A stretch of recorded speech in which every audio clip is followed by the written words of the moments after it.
C'est l'histoire vraie d'une jeune femme athée de 28 ans à qui Dieu vient parler en pleine nuit en avril 2023.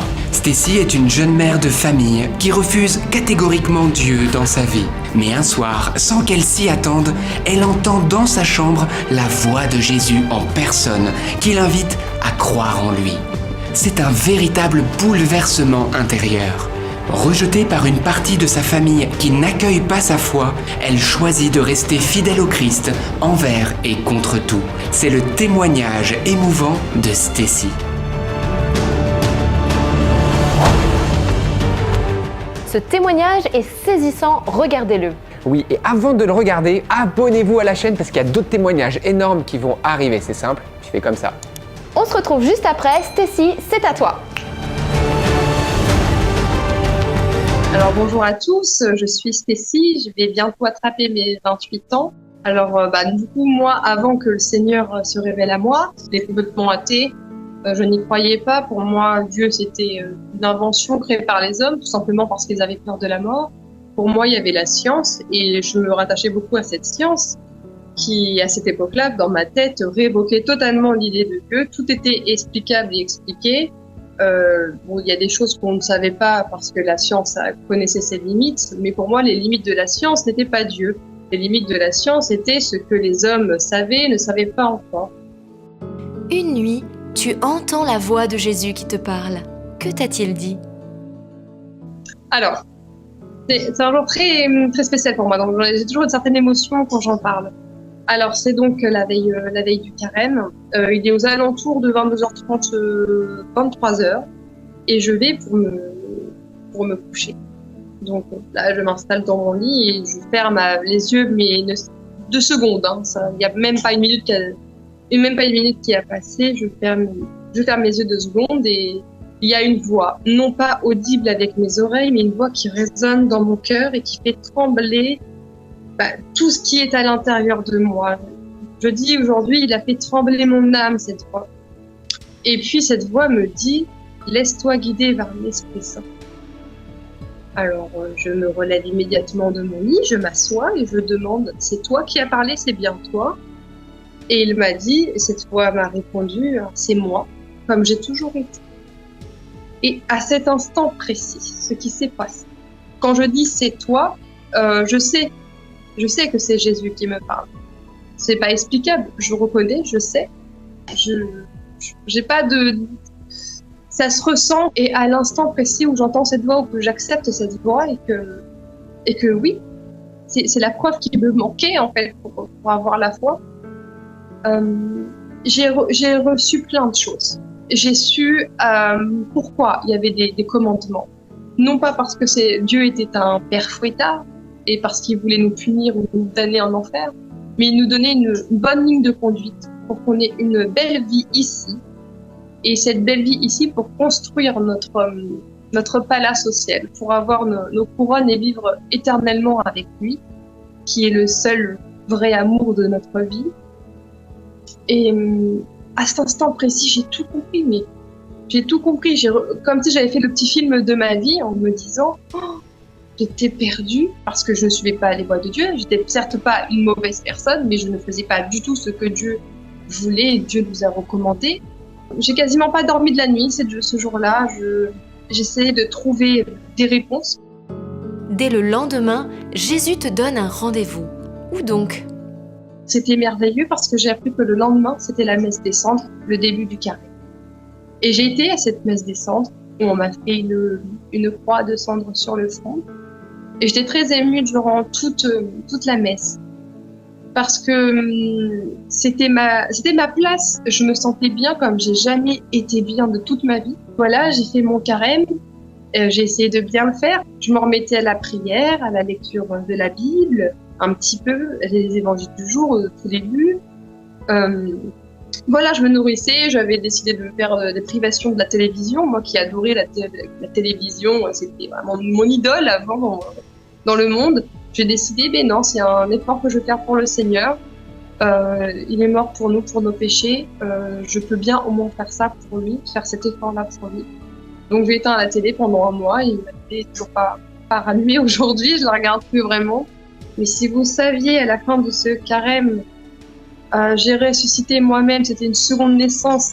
Moi aussi, je me sentais éclore au sein de Dieu. La Vierge Marie m'a accompagnée aussi. Je suis sûre que tous les saints aussi m'ont accompagnée. Je me sentais aimée.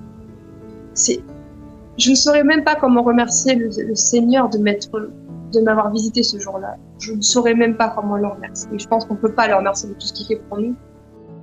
Suite à ta conversion, tu mets rapidement de l'ordre dans ta vie sentimentale et tu commences à vivre la vertu de chasteté. Dis-nous en plus. Donc du coup, j'avais un petit copain à l'époque, quand je n'étais pas encore avec lui. Et en fait, quand j'ai rencontré le Seigneur, il posait question, parce que c'était une personne soit qui devait adhérer à ma foi et respecter ma foi, voire même le convertir. J'espérais ça au début. Et après, moi, j'ai compris que cette personne-là, elle n'avait pas l'intention de changer voilà, ce qui est arrivé à moi est arrivé qu'à moi et pas à lui. Et lui, c'était aussi un athée, très athée. Et il rigolait de ce qui m'était arrivé, il ne me donnait pas forcément de crédit. Je comprenais pas ce qui m'arrivait et puis je lui expliquais que voilà, tout ce qui était des relations hors mariage, etc., c'était juste plus possible. Que moi, je voulais me mettre en ordre devant le Seigneur. Je l'avais rencontré aujourd'hui.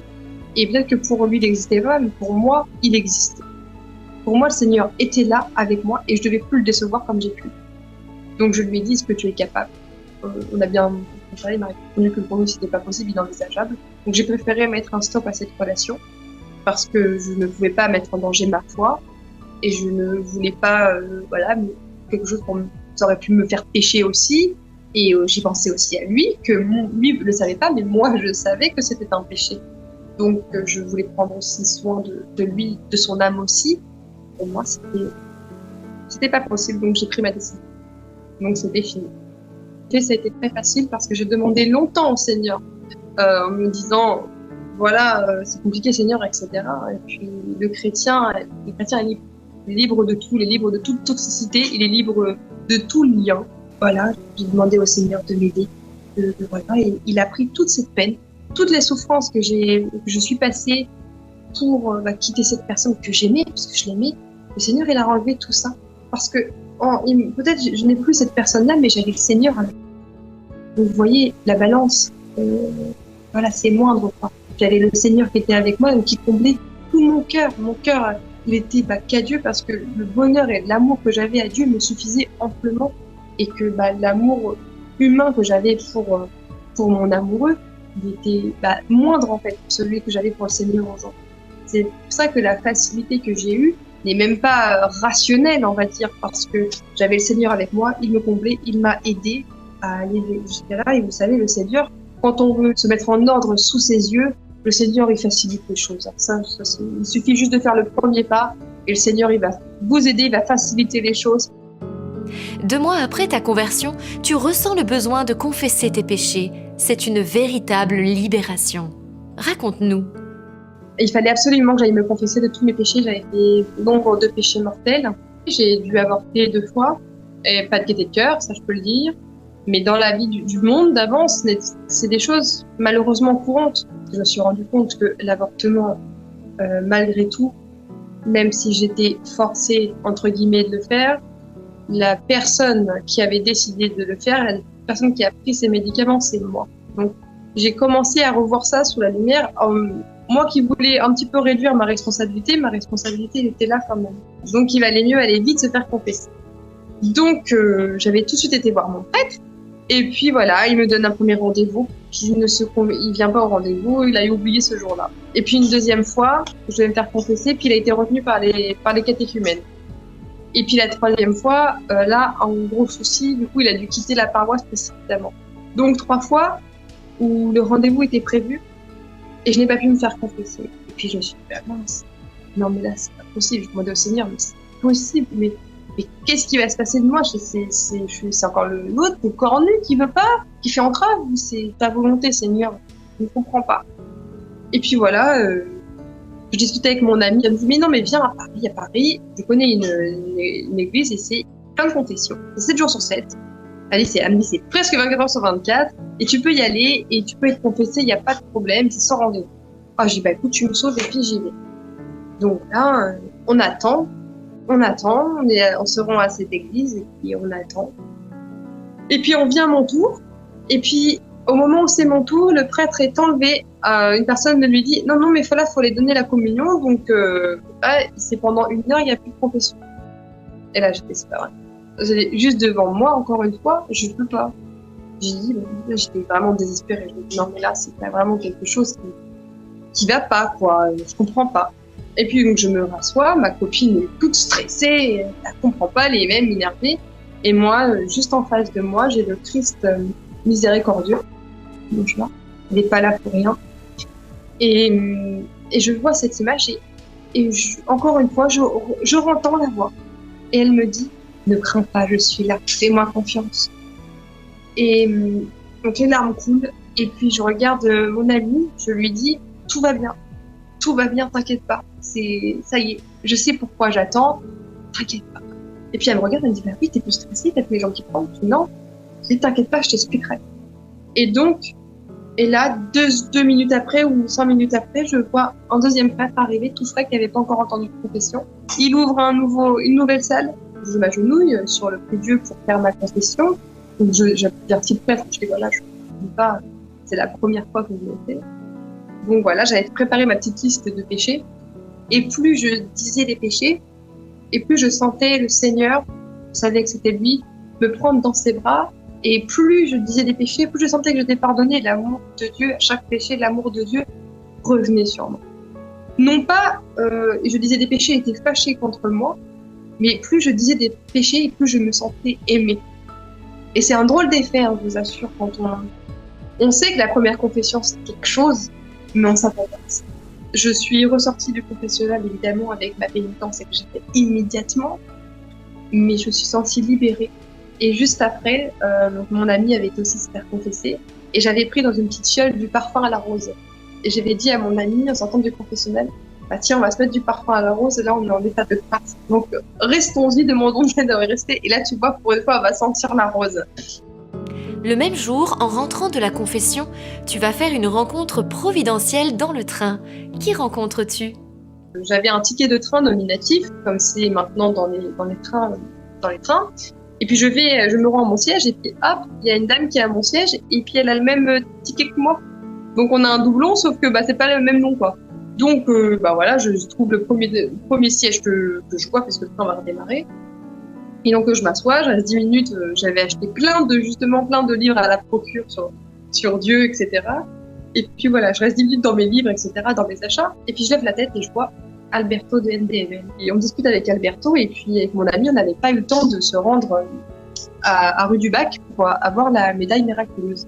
Et j'étais vraiment peinée, je voulais ma médaille, et puis je disais à mon ami, c'est pas grave, quand je reviendrai à Paris, je la rachèterai avec toi, tu me remontreras. Elle me dit oui, t'inquiète pas, elle me dit bon, c'est que partie remise.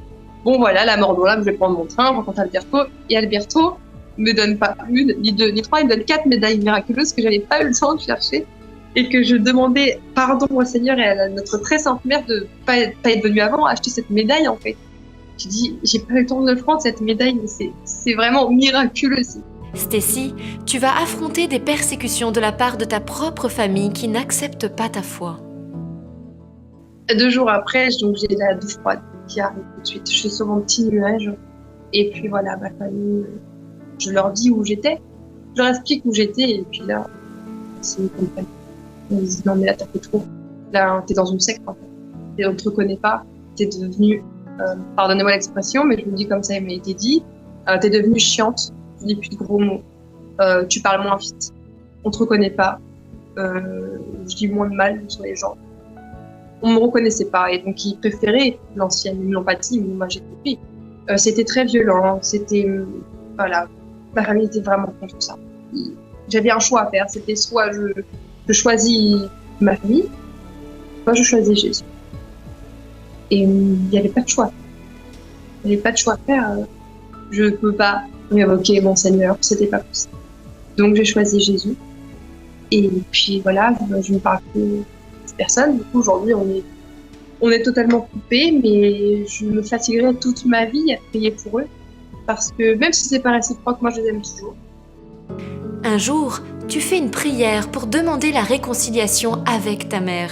Et Dieu va t'exaucer par l'intermédiaire de ton fils de 2 ans. Que s'est-il passé ?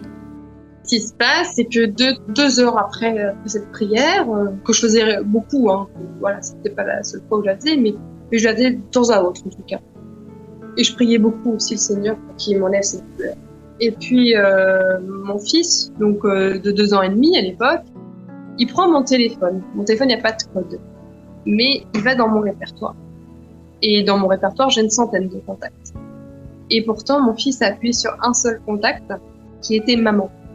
Et il a appelé ma mère. Ma mère a décroché le téléphone. Elle a vu mon prénom, elle a décroché. Et donc, on a commencé à se reparler comme ça.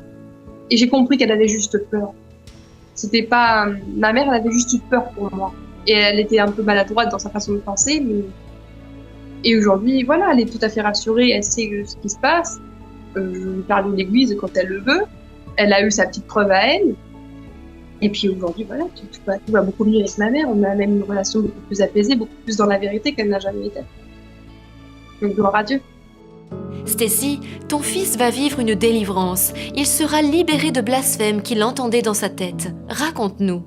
Il entendait dans sa tête, maman dans ma tête, il pleurait. Maman dans ma tête, ça me dit Jésus, je t'aime pas, Jésus, je t'aime pas. Mais moi, c'est pas moi qui dis ça. Je comprends pas pourquoi ma tête, elle me dit ça.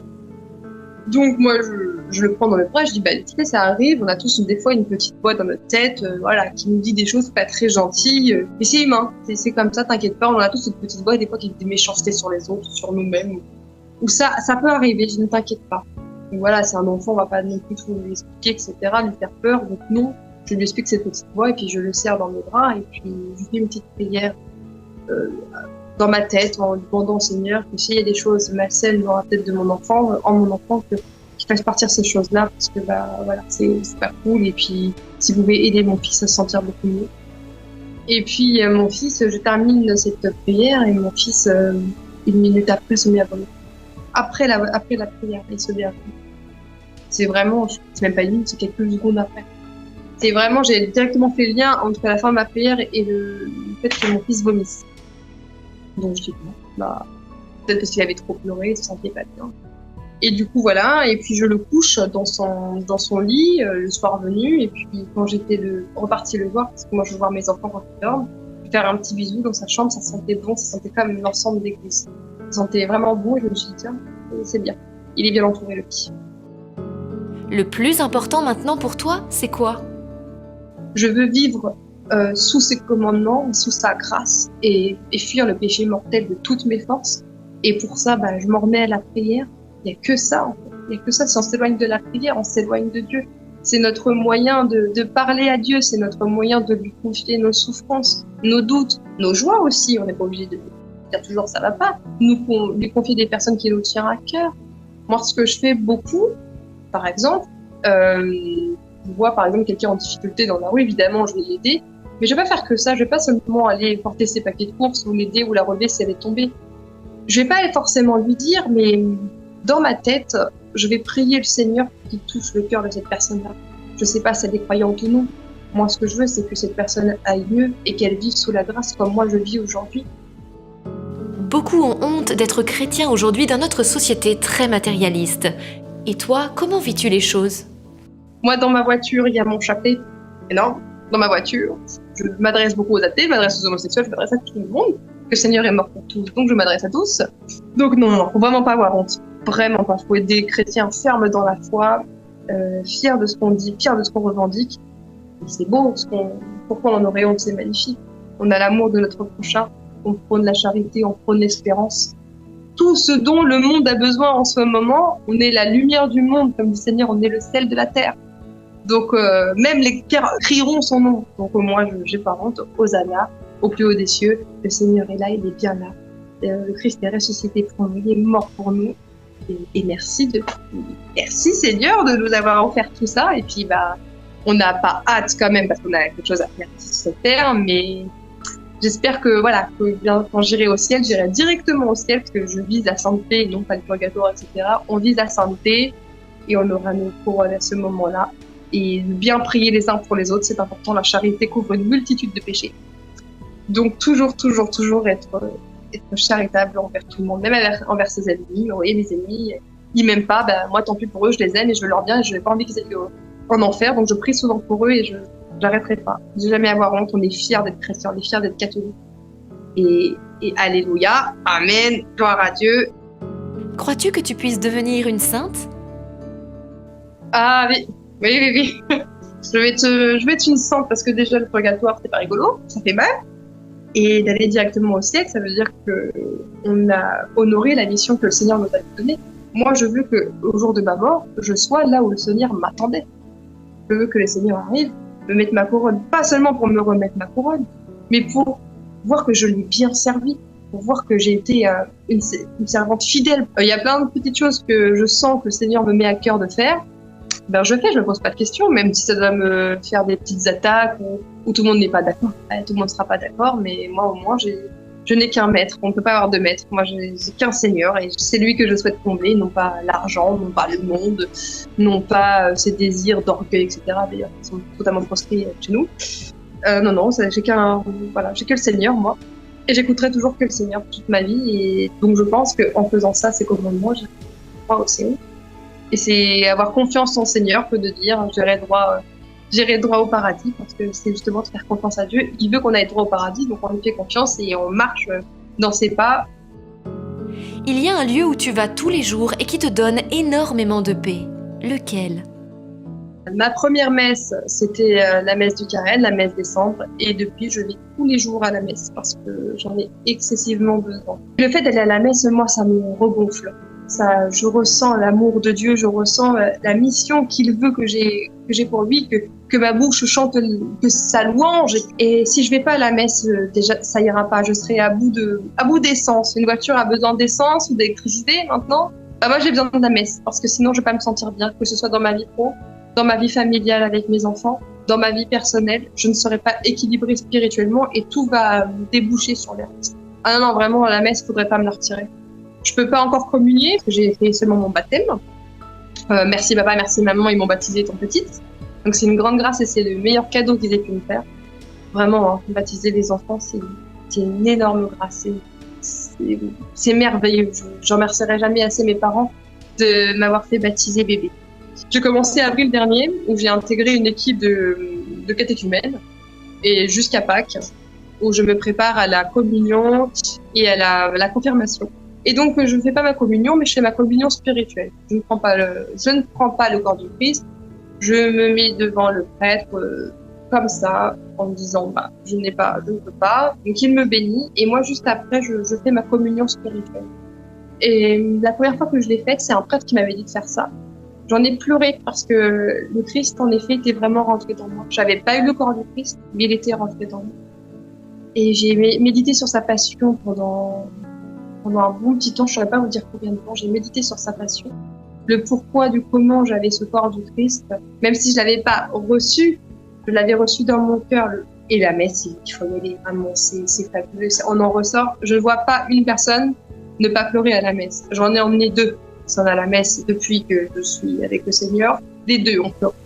Les 2, ils vont à la messe parce qu'ils ne peuvent plus non plus. C'est trop merveilleux, c'est trop magnifique, on est en paix. C'est le seul endroit au monde où on peut être en paix comme ça et que c'est gratuit parce que c'est un don de Dieu, ça s'appelle la messe. Ta manière de voir change du tout au tout et cela en peu de temps, surtout dans certains domaines. Lesquels? La moi d'avant dans le monde, on pouvait tout faire, tout était permis quand c'était dans la loi, etc. Il n'y avait pas de souci. Mais voilà, se marier, se divorcer, se séparer, se remarier, avoir des relations avant le mariage, l'IVG, la contraception, enfin, toutes ces choses-là étaient permises. Et puis, on peut regarder un petit peu, on peut regarder les cathos en disant oh là là, ces bandes d'intégristes là, ils sont vraiment bizarres, ils veulent pas évoluer, etc. Et aujourd'hui, moi, je suis basculée de l'autre côté. C'est moi qui fustige à mon tour fustige, non, parce que je les comprends, j'y étais. Mais que je me demande comment j'ai pu penser ces choses-là, parce que, en fait, quand on a une conversion, on a les yeux à l'envers. Et là, on a l'impression de voir tout à l'endroit. Tout ce que font les autres, ça nous semble bizarre. Comment c'est possible de vivre avec quelqu'un sans être marié, mais la chasteté, c'est magnifique. D'attendre de s'offrir à l'autre, c'est merveilleux, c'est le plus beau cadeau qu'on peut lui faire. tout est inversé. On peut plus être d'accord avec ce que les personnes du monde font. En fait, malheureusement, on les trouve perdus. Ils n'ont pas de but, il n'y a pas de sens, tout ça. Alors qu'ils essayent d'en donner un. Ok, dans le monde, peut-être il y a plein, on peut faire tout ce qu'on veut. Ok, d'accord, tout ça c'est permis. Mais c'est pas ce qui rend heureux. Ce qui rend heureux, c'est d'avoir un sens à sa vie. Et avec le Seigneur, on retrouve un sens. On sait pourquoi on est là. Quand on est avec le Seigneur, on voit clair. Les personnes qui me connaissent avant, ils comprennent pas pourquoi de athée, je passe à croyante et je fais que des vidéos sur ça. Mes réseaux sociaux, ils ont changé du tout en fait. Avant, je faisais des vidéos rigolotes sur moi. Aujourd'hui, c'est que sur Dieu. Bon, ça pose des questions. Que penses-tu de la Vierge Marie? Quelle place a-t-elle dans ta vie? Mais c'est juste un excellent modèle. Le Seigneur nous l'a laissé sur la croix. Fils, voici ta mère, femme, voici ton fils. Donc c'est notre maman. Et c'est ce juste chemin à emprunter. Et ce juste chemin à emprunter vers Marie, elle nous conduira de même vers son fils, comme les noces de Cana. J'avais commandé mon petit chapelet, mais je savais pas comment l'utiliser. Je savais pas. Je savais que c'était une prière par train, mais je savais pas. J'y arrivais pas. Donc j'ai cherché sur YouTube utilisation chapelet, comment faire, et je suis tombée sur vous. Et donc voilà, j'ai pu prendre mon chapelet, le faire en même temps que vous. Et puis j'ai commencé comme ça à prendre le credo avec vous. J'ai appris votre père, je connaissais déjà, mais le Je vous salue Marie, je l'ai appris avec vous. Tout le chapelet, je l'ai appris avec vous. Et au début, quand on commence, on se dit, ça va être rudement long, faire tous les grains. On se dit, on se sent paresseux et on se sent presque honteux d'être paresseux parce que on se dit, c'est long quand même, voilà. Et puis en fait, on est pris dedans. Et puis, au bout d'un moment, ça se débloque. On sait les prières et ça devient des pastilles d'amour. C'est Nathalie Saraco qui disait ça. Et j'aime beaucoup aussi cette parole parce que c'est vrai. C'est des pastilles d'amour. À chaque Je vous salue Marie, on demande une intention à Marie, puis on médite sur le mystère du Seigneur. Et puis là, j'ai appris des choses merveilleuses sur Marie. Son humilité, sa discrétion, son oui, parce que ça on oublie de le dire, mais son oui, c'est grâce à elle. Elle est l'aube du salut dans le monde. Elle a enfanté notre Seigneur. Elle ne l'a jamais laissé tomber. Au pied de la croix, les autres apôtres étaient partis. Elle y est restée. Et moi, je suis maman. De voir mon fils se faire fouetter, se faire crucifier, moi, j'aurais hurlé, je sais pas, ma réaction aurait été vraiment énorme. Et elle l'a accepté. Même là, elle a continué à faire confiance au Seigneur. Même là, elle a fait confiance à Dieu. D'accord, j'accepte. Oui. Elle a dit oui toujours. Jésus va venir guérir en toi la blessure de la mort prématurée de ton papa en te donnant un songe. Raconte-le-nous. Mon père est décédé, il avait 38 ans. Je rêvais de mon papa avec toute ma famille autour d'une table et que mon papa avait fait du poulet avec des haricots et que quand mon papa m'a servi mon assiette de poulet de haricots, d'ailleurs le goût était succulent, je m'en souviens encore, et que je l'ai regardé et je lui ai dit merci papa. Et il m'a regardé, il m'a dit mais de rien. Et quand je me suis réveillée, j'étais contente d'avoir pu dire papa à mon papa. C'était une prière que j'avais faite il y a longtemps, que le Seigneur savait que dans mon cœur j'avais besoin de dire papa à mon papa. Et depuis, je peux reparler de mon papa sans pleurer. Parce que je sais qu'il est bien, je sais où il est. Et le bien que ça m'a fait, c'était juste merveilleux. Et que mon papa a beaucoup prié pour nous en haut. Il a tellement prié pour moi que le Seigneur a fini par exaucer.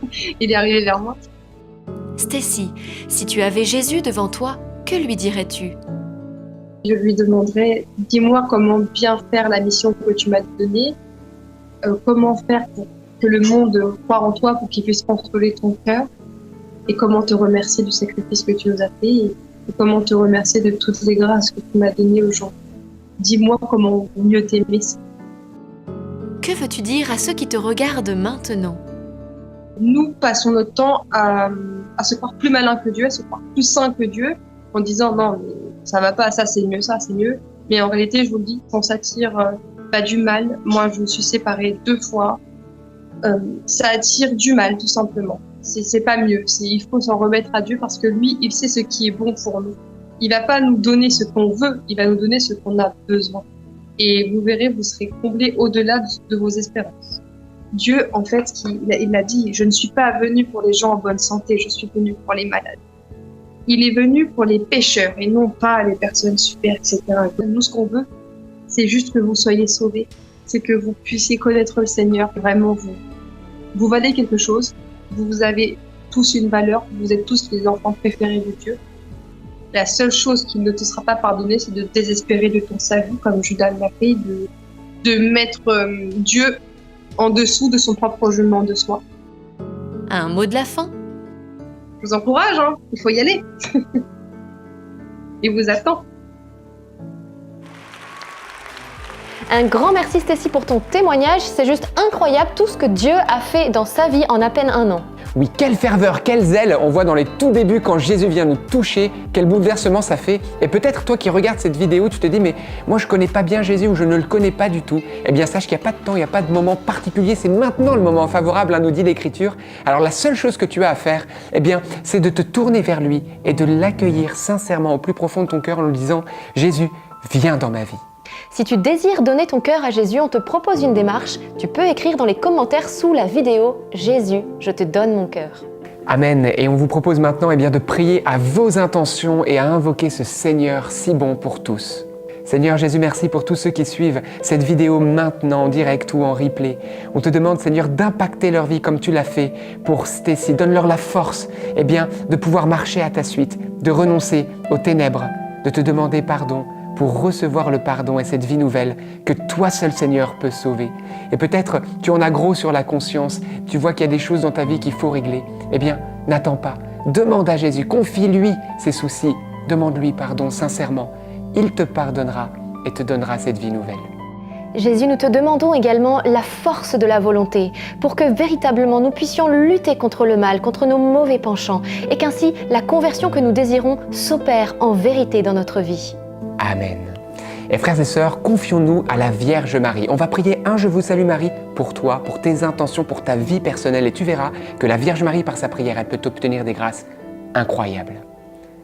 Je vous salue Marie, pleine de grâce. Le Seigneur est avec vous.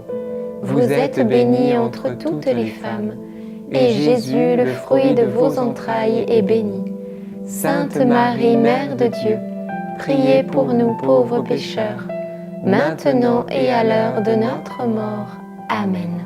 Et bien voilà, nous arrivons déjà à la fin de notre émission, mais on se retrouve lundi dans 2 semaines pour une prochaine émission. Et pour pas rater cette prochaine émission, un super moyen, quoi? Eh bien, abonne-toi à la chaîne maintenant si c'est pas déjà fait. Alors comment on fait? Eh bien, tu fais comme à l'écran, c'est tout facile, tu cliques.